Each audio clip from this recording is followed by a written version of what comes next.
June 18, 1944. 4:52 hours. Near Saint-Lô, France. The orchard mist hung pale and low over the hedgerow lanes. Rain had fallen through the night, steady and chilling, turning the soil into a loose gum that clung to boots and swallowed sound. In the gray light before sunrise, a German reconnaissance column advanced along the narrow road that cut between apple rows. Steel tracks ground wet stone. Engines rumbled with cold mechanical certainty. Corporal Eli Turner stood among 30 tired infantrymen who held the line for the 29th Infantry Division. They watched enemy half-tracks roll past blown fences and split tree roots without pause. Standard doctrine allowed only one answer. When armor pushed forward, riflemen fell back. Eli did not move. Mines were exhausted. Bazooka teams held 4 rockets across the sector. Retreat meant survival, not victory. He remembered how his father trapped feral hogs using mud pits, designed wide at the entrance and narrow at the base, funneling weight downward until escape became impossible. Clay holds memory. A trap works if built with patience and water. That night Eli dug his first funnel alone. No orders. No oversight. Moonlight silvered the orchard. He carved a narrowing throat into the road where half-tracks always turned closest to the hedge. He packed mud smooth, slaked clay with water so traction vanished, then covered the pit beneath straw and fruit leaves. Dawn brought engines. One half-track nose dipped. Treads spun like angry saws. The machine sank forward and leaned like wounded livestock. The next half-track attempted rescue and slid into twin death. Riflemen advanced. One bazooka round tore the lead engine apart. German infantry scattered into trees. Reports said rain did it. Command dismissed it as weather collapse. Eli kept quiet. He dug again. 2 nights later the second trap worked. A third soon followed, hidden near a railway bend. German vehicles vanished like cattle in floodwater. Infantry learned soil with boots. They whispered new techniques. They watered clay at night. They shaped slopes by instinct. Officers banned unauthorized terrain alteration. Funnels returned by dawn. Soldiers wanted survival. Orders wanted control. Weather became a superstition. Mud became weapon. July brought escalation. A counterattack overran American lines after funnels were ordered filled. 11 died in 90 minutes. Soil had been silenced by rank. That night shovels whispered again. Trenches deepened. Mouths widened. Clay thickened like riverbed in August. Half-tracks died again. No bazookas wasted. Reports showed 6 armored losses across 2 villages. Still command insisted coincidence. But patterns grew. Patrols slowed. Armor paused. Germans adjusted tactics, moving at staggered intervals. Confidence cracked beneath soil. Division intelligence mapped losses across orchard country. Engineers finally tested Eli's method. A captured SD. KFZ 251 rolled into clay, sank nose first, stalled under its own weight. Recovery took 2 hours. A farm kid reshaped doctrine without medal or lecture. Eli Turner continued through Normandy, quiet and tireless. He studied weight shifts like weather fronts. He read soil moisture like scripture. He remembered Mississippi summers, hog pits near waterline, how animals died not from trap but from trust.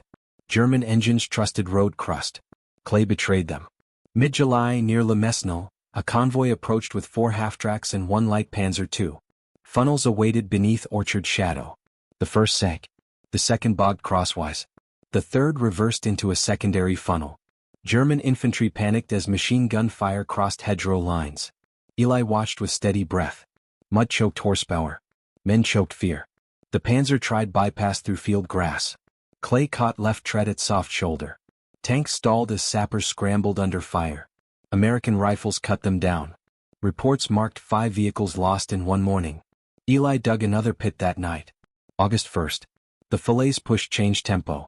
Infantry advanced under rains that softened all roads. Mud funnels expanded to farm bridges and wagon paths. Germans attempted reinforcement over chalky bank. The third vehicle broke through crust and dropped like livestock through rotten floorboards. Soldiers cheered quietly. They saved strength for next dig. Word moved along companies. Men asked Eli how deep to cut, how slow to water, how to mask unnatural slope. He answered with patient detail. Clay needs saturation from base. Sides must bottle friction. Mouth must look casual like natural erosion. One soldier described him as a quiet sorcerer who conjured mud from air. Eli knew there was no magic. Only soil and weight. September brought Hurtgen Treeline. Funnels met new test. Woods damp but ground less forgiving. Clay harder. Water sparse. Eli spent full night hauling canteens from stream. But held. One armored car sank to turret ring. Infantry dispatched exposed crew. Engineers watching began charting optimal soil blend. One called Eli a natural geologist. He shrugged. He only said soil saves lives if listened to. The method slowly formalized. Platoon handbooks added notes on clay resistance. Still no one named him. Recognition means bureaucracy. Survival means anonymity. Eli chose the second. Winter came with Ardennes snow. Clay froze. Funnels lost grip. German armor pressed hard. Battle of the Bulge hit American lines like hammer on frozen steel. Bazooka teams bare of rockets stood powerless. Eli thought long on frozen ground. Clay must thought a bite. He ordered men to dig deeper under snowpack. They lined pit with captured fuel cans filled with water. At night cold froze top crust. Underneath melted slowly by residual ground heat. When German half-track advanced, treads broke crust and slurry swallowed engine like winter bog. Snow made trap invisible. More vehicles died that month to mud than to rocket. Command quietly expanded technique to battalion level. Engineers measured pit geometry by slide angle. They adopted balloon canvas to hold water under frost. Eli declined assignment to instructor corps. He preferred shovel to chalk. By late January method crossed regimental command. Field notes recorded mud funnel entrapment procedure. It saved ammunition. It stabilized lines. It stalled armored infantry thrusts long enough for artillery to wake. Germans adapted. They scouted hedgerow bases with poles. They tested soil with sapper picks. But funnels became subtler. Mouths shifted away from choke points. Pits angled where wheels drifted under evasive movement. Soil became chess. Weight became opponent. Through February Eli rarely slept. Foxholes iced. Rations stiffened like cold corn pone. Thunder of distant guns replaced Mississippi cicada nights. He missed cotton harvest. He missed hog auctions with his father. But war demanded a new crop. Clay answered. The Rhine crossing became new crucible. Road surfaces varied. Soil chemistry changed. Sand drained too fast. Clay scarce near riverbank. Eli adjusted. He used timber boards laid loose over soft spots so weight snapped through to saturated ground beneath. Half-track sank between planks as if swallowed by mouth wider than pit. Engineers watched silent awe. They documented variation without attribution. Mud funnel science matured. In March 1945, near Remagen, German armored personnel carriers advanced to break bridgehead. Eli and team prepared triple funnel behind slight crest. First carrier rolled over. Collapsed forward, entombed like iron sow. Second reversed, slid sideways. Third attempted cross-country bypass but bogged in saturated trench disguised under hay. Rifle squads eliminated dismounts. Eli watched spark trails under night sky. His face held no triumph. Only relief. He counted lives saved like acres plowed. Quiet math. End of war neared. Germans retreated. Mud dried with spring. Funnels held less. Roads widened. Armor passed freely as soil hardened like kiln clay. Eli stopped digging. He felt war lifting like drought after long season. He fertilized fields of memory with silence. In April German columns surrendered across Rhineland. Eli walked without shovel. He returned to company camp and cleaned rifle though seldom fired. Survival means using right tool. His tool had been earth. Victory tasted like wet clay. He wrote letter home to father describing orchards like Mississippi bottomland. He mentioned rain that fed crops of steel wrecks. He omitted death. He omitted shovels. Some truths rest better buried. War ended in May. Eli crossed ocean months later. New York Harbor glittered like rippled river. Soldiers returned with medals, some missing limbs, some missing voice. Eli only carried shadow of mud under nails. He boarded train south. Wilkinson County welcomed with summer heat like open oven. His father hugged him once, brief, bone-tight, no words. Eli walked fields he once plowed. He placed hand in dirt. Soil warm. Alive. He smiled small, knowing ground no longer needed to kill. He planted cotton that fall. Slow rows. Straight furrows. Rain came gentle. No half-track would ever drown here. Years passed. Eli aged like oak in quiet pasture. He married local girl after church supper. They raised 2 sons. He taught them to respect soil weight. Not for war. For harvest. One never asked about Europe. Other asked once why father disliked rain on clay. Eli answered simple. Soil can save or bury depending on hand that shapes it. The boy nodded. Innocence preserved. Newspapers rarely mentioned hedgerow mud. Historians focused on tanks, aircraft, generals, not shovels and clay. But some platoon survivors met at Legion Hall decades later. They remembered orchard pits that swallowed iron wolves. They spoke name Turner soft as prayer. No decoration needed. Memory served. That is part 1 of total extended script. Reply next to receive the continuation. Some veterans described it years later while sitting under dim bar lights, beer settling like memory at the bottom of a glass. They spoke of orchards heavy with rain mist and quiet footsteps and soil turned soft by night. They told younger men that some wars are not won by fire or steel, but by the weight of earth beneath boots. They said armor feared no bullet, but feared mud shaped by a farmer's logic. Many laughed at first, but those who lived through St. Lo never laughed long. They had seen engines that screamed like dying cattle. They had watched iron drown without a shot fired. Eli Turner remained a quiet man. When neighbors asked about Europe, he gave practical answers. Hard ground in winter. Soft ground in spring. Men fought. Men died. He never said German half-tracks fell like hogs in a funnel. He never spoke of shovels scraping night soil under moon frost. Memory belonged to old scars, not supper table stories. His wife saw nightmare some nights, when rain hit tin roof like shell fragments on helmet steel. Eli woke gasping, fists clenched. Soil held history inside him like roots hold stormwater. He rose before dawn and walked field edges until breath steadied. He never explained. He never needed to. Army files listed mud funnel method as tactical adaptation of weather conditions. No single author cited. Reports praised battalion ingenuity. Men in command moved on to peacetime careers. Manuals updated quietly. Soldiers learned new doctrine without names attached. Only infantry remembered who first shaped clay to kill machines. They remembered Eli kneeling in mud with eyes that measured ground like lumber. They remembered hands rough as rope, movements slow as prayer. They remembered funnels wide enough to trick, narrow enough to trap, deep enough to drown steel bones. Years passed like plow rows under mule hoof. There was harvest. There was drought. Children learned to fish Creek Bend. Some summer evenings Eli stood by water and watched mud swirls under current, as if Europe's orchards lived beneath brown surface. His youngest son once asked why father stared long at muddy banks. Eli answered that mud holds strength no metal can defy. Soil remembers weight. Clay is history. Boy did not understand then. He would one day. A letter arrived in 1953 from a former sergeant who served under Turner. It carried no medal, only thanks. It spoke of nights when shovels bought life cheaper than rockets. It told Eli that more men lived because one farmer understood mud. Eli folded letter and placed inside Bible between Psalms and soil-stained ribbon. Not for glory. For memory. He told no one. Another letter came in 1959, this from a historian collecting battlefield accounts. He asked about half-track losses near St. Lo traced to unrecorded traps. Eli wrote simple reply. Clay softens under rain. Weight breaks soil crust. He signed only E. Turner. Historian published book 7 years later. One chapter cited anonymous infantryman who shaped earth into weapon. Readers speculated engineer origin. None thought farmer. Time hardened war into story. Mud dried. Tanks rusted under French hedgerow shade. Only foundations of old orchard pits remained, half filled with leaves and worm-cast soil. Children in Normandy sometimes found twisted metal buried near apple roots and asked grandfathers what happened there. Old men answered in silence or in stories too heavy for young minds. Machines died there once. Men lived there once. Mud swallowed both. Eli aged into gray-stubbled calm.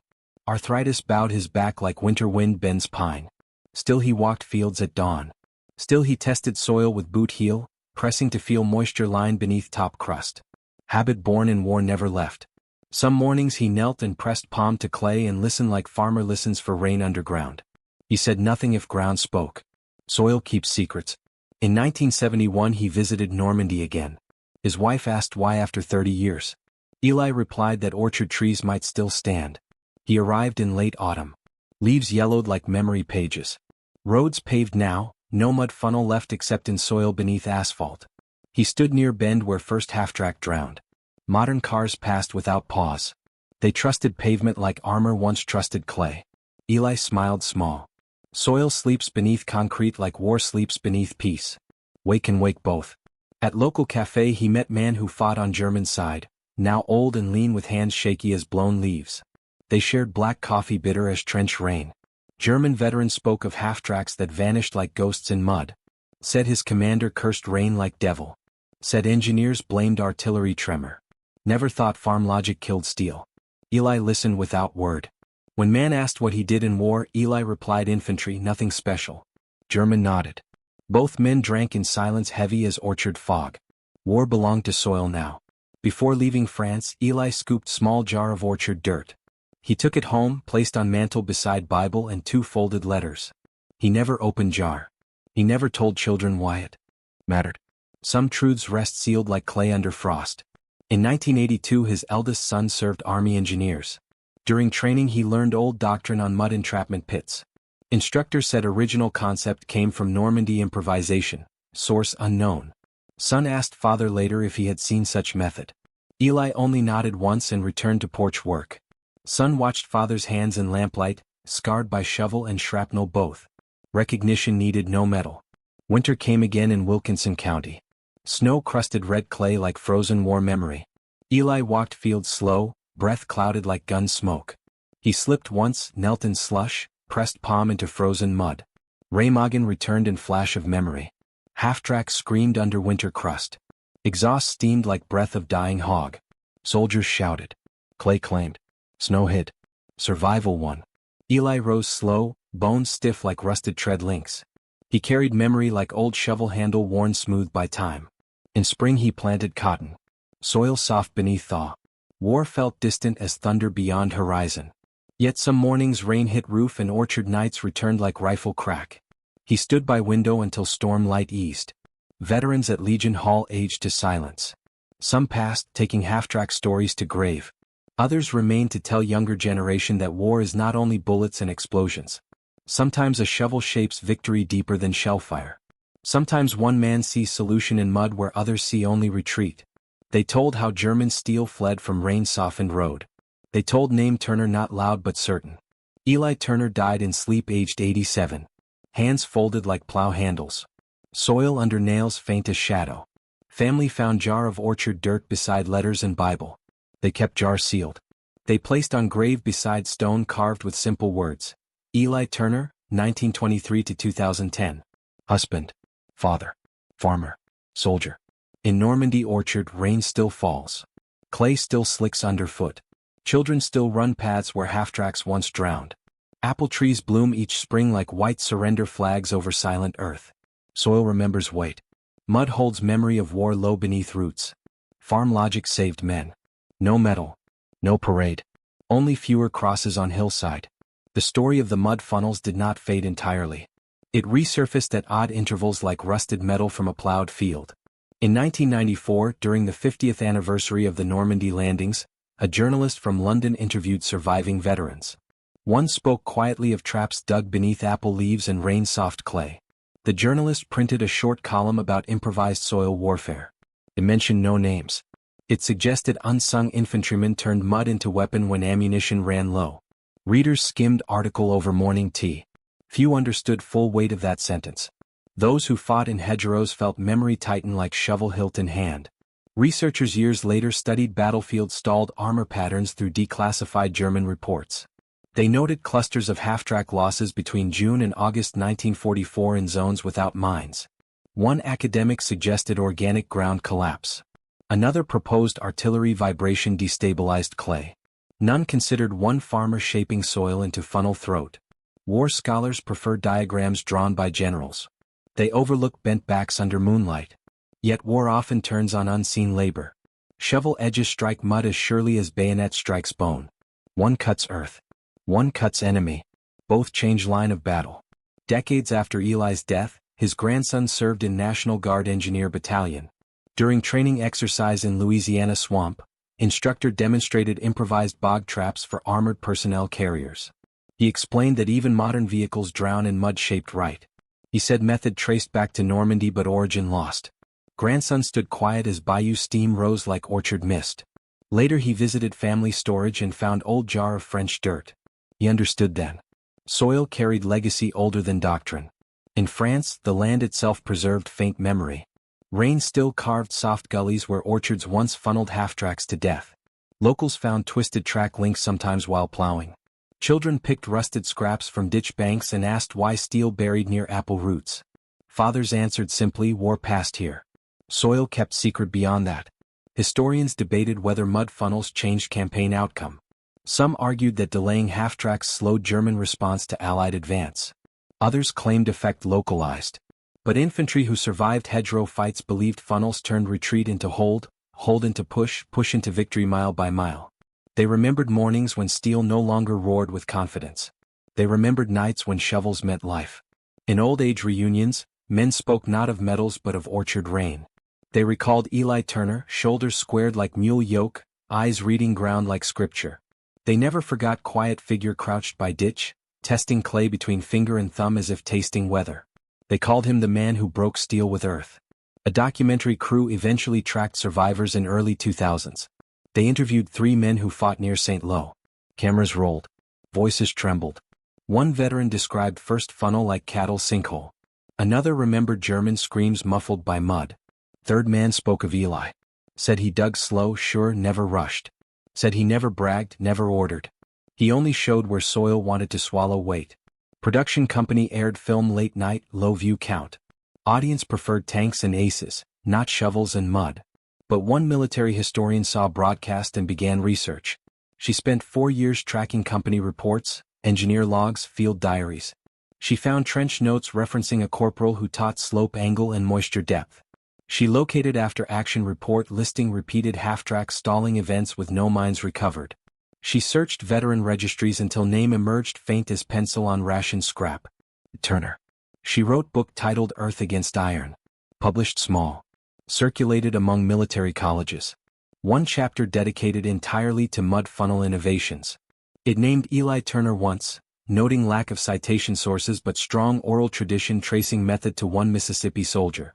Book did not sell widely but reached officer schools. Some instructors cited Turner's idea in classes on asymmetrical defense. Soil strategy lived where artillery charts could not reach. In Europe, battlefield tourists sometimes visited orchard roads mapped in historians' appendix. They stood on paved lanes unaware mud beneath once swallowed steel like riverbed hunger. Wine through branches whispered like boots through clay. Some tourists walked past without pause. Others lingered, sensing weight of ground though no sign stated what happened here. Memory sometimes grows wild like briar where no marker stands.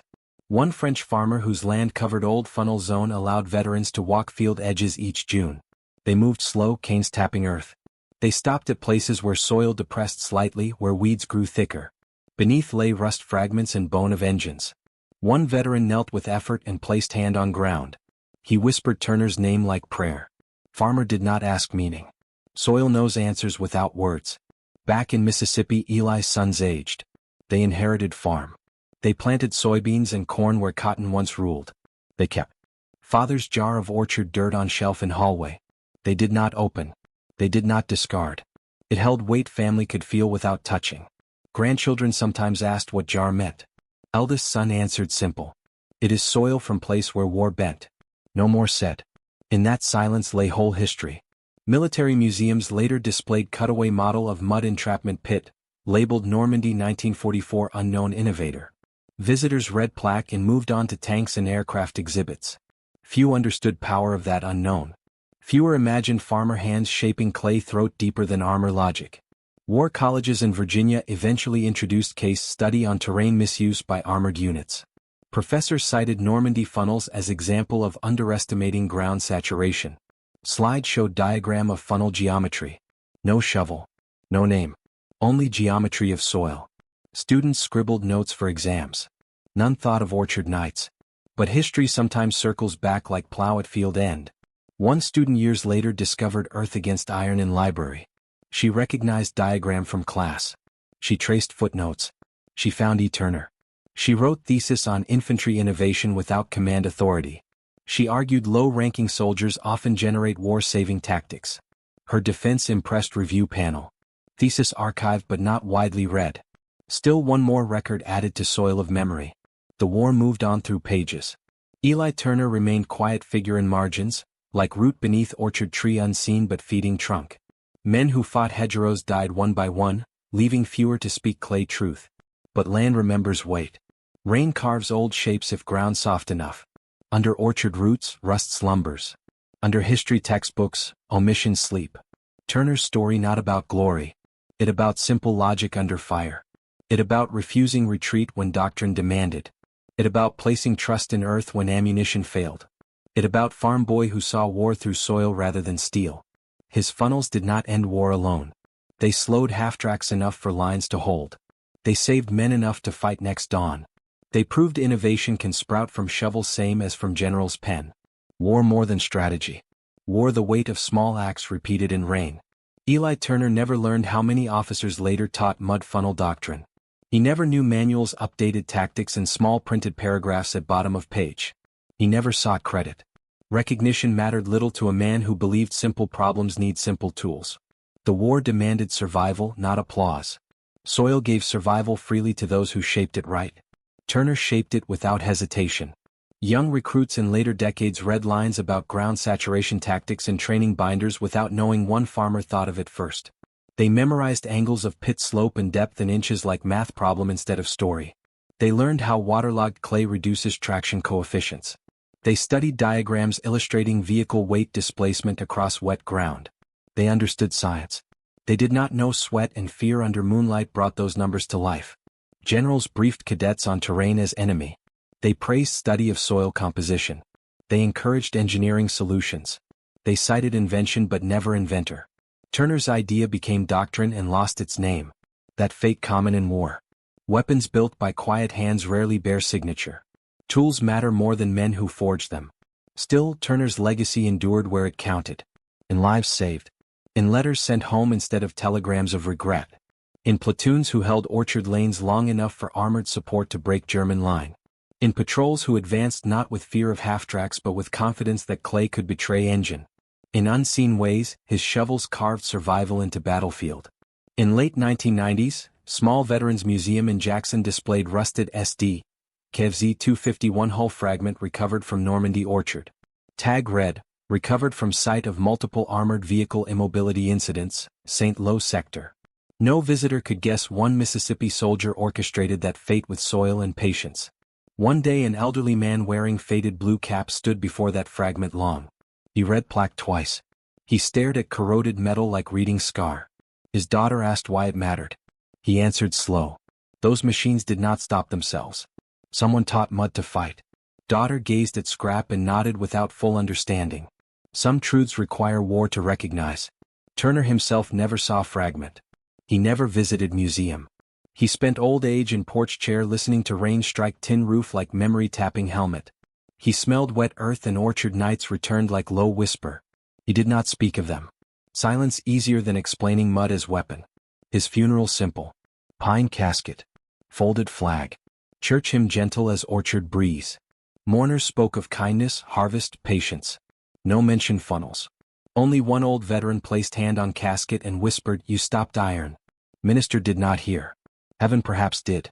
After burial, grandson took jar of Normandy soil and poured small handful onto grave. Clay fell soft like final salute. Wind carried orchard scent faint across cemetery fence. No audience clapped. Soil does not need applause.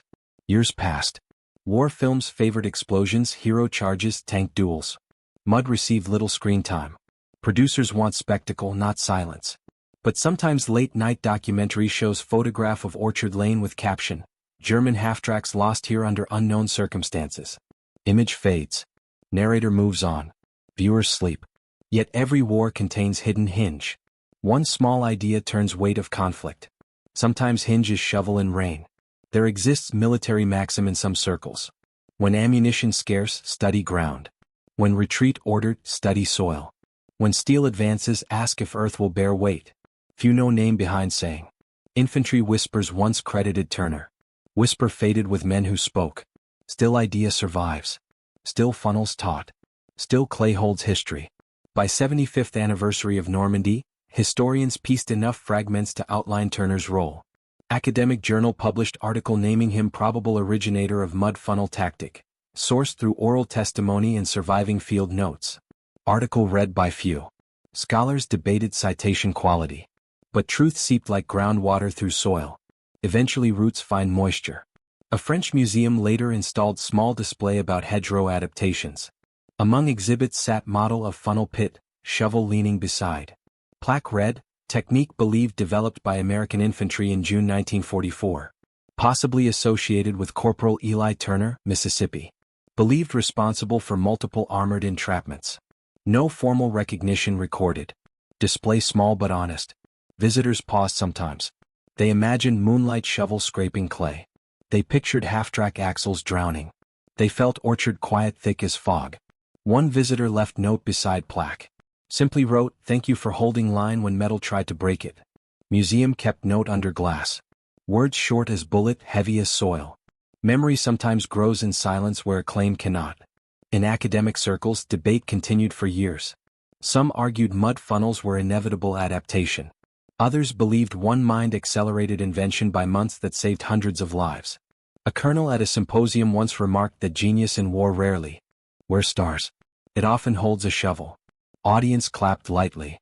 None spoke Turner's name. Still his shadow crossed the hall like quiet rain across orchard rows. European historians studying micro-engagements of St. Lo compiled topographic overlays. They tracked where half-tracks vanished without mine signatures. 3 funnel sites lined roadside like stitched wound. Soil compression analysis decades later confirmed unnatural geometry. Funnel shape matched post-war training manuals. Scholars noted coincidence. A few whispered intention. Only veterans spoke certainty. They lived inside those nights. They smelled wet clay.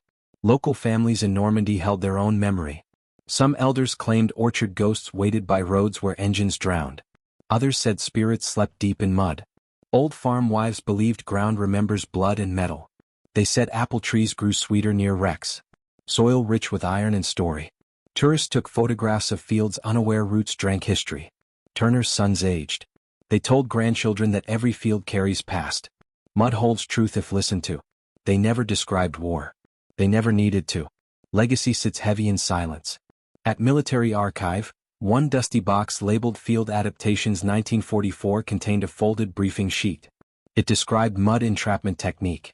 Marginal note in pencil read, Turner says angle must tighten near base. Note faint. Underlined once. No rank beside name. Archivist scanning documents paused. Something human inside those 6 words. Turner says. As if someone listened to him once. Archivist filed sheet under innovations. No further comment. Television documentary in 2015 revisited lesser-known battlefield inventions. One segment featured orchard funnels. A historian traced method to unnamed corporal in 29th Division. Footage showed hedgerow lane early morning fog. Narrator spoke slow. Mud is patient. Steel is proud. Pride sinks. Viewers felt weight like clay on boot. Few remembered name. Fewer forgot image. One retired engineer watched documentary and wrote letter to Turner family. He thanked them for father's mind. The letter arrived folded like ration sheet. Family placed beside jar of orchard soil. They read often. Pages softened with thumb oil. Grandson grew to teach soil mechanics at State University. In lecture he spoke of traction loss under saturation. Students saw graphs. None knew origin. After class he sometimes touched jar on mantle, remembering rain on tin roof and orchard fog in stories unspoken. Local newspaper eventually published obituary anniversary piece. It read, Corporal Eli Turner fought in Normandy. Returned farmer. Raised sons. Known by few. Remembered by many. Beneath simple words lay whole war shaped by clay. In France, orchard trees still stand crooked over road where steel drowned. Tractors plow near rust bones buried shallow. Rain falls and worms churn iron dust. Birds nest in branches above ground once loud with engine screams. Peace heavy as wet soil.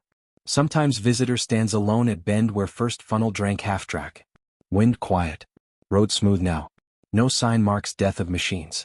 But if one steps off pavement into grass and presses hand into soil they may feel something slow and deep. Not ghost. Not myth. Only truth. Clay remembers weight. Eli Turner never sought legacy. He sought survival for his men. He gave them tool too simple for doctrine. Shovel deeper than shell. Clay wiser than brass. Farm logic against war machine. Quiet victory. No metal necessary. The story ends like orchard night ends. Rain lightens. Clouds pull apart. Dawn slow. Mud cool. Birds return. Steel gone. Only earth remains. Soil carries war until it compacts into memory. And in that packed silence lies the whole triumph. One man, one shovel, one idea. Armor feared bullets less than mud. That truth held line from St. Lo to Rhine. No parade etched his name. But somewhere apple roots grip iron and no. Earth keeps record deeper than ink.